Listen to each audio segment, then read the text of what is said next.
মুন্সিগঞ্জে বৈষম্য বিরোধী ছাত্র আন্দোলনে ৩ দিনমজুর হত্যা মামলায় নিষিদ্ধ সংগঠন ছাত্রলীগের এক নেতাকে আদালতে হাজির করলে ঝাড়ু নিয়ে বিক্ষোভ করেন নিহতের স্বজন ও ছাত্র জনতা। দুপুরে মুন্সিগঞ্জ সিনিয়র জুডিশিয়াল ম্যাজিস্ট্রেট সদর আমলি আদালতে পৌরসভার সাবেক কাউন্সিলর ও শহর ছাত্রলীগের সাধারণ সম্পাদক সাজ্জাদ হোসেন সাগরকে হাজির করা হয়। শুনানি শেষে তার 10 দিনের রিমান্ড মঞ্জুর করেন আদালত। এ সময় আদালত প্রাঙ্গণে ঝাড়ু নিয়ে বিক্ষোভ করেন নিহতের স্বজন ও ছাত্র জনতা।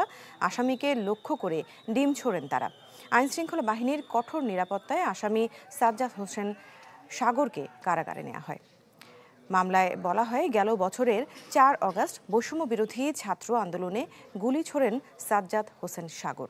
এ সময় দিনমজুর সজল মোল্লা, রিয়াজুল ফরাজি ও ডিপজল নিহত হন, আহত হন শতাধিক। রেইনবো অ্যাক্রোপ্লাস্টে অ্যাক্রিলিক এমালশন থাকায় মুছে ফেলা যায় যে কোনো দাগ সহজেই। Rainbow paints, colour of Joy.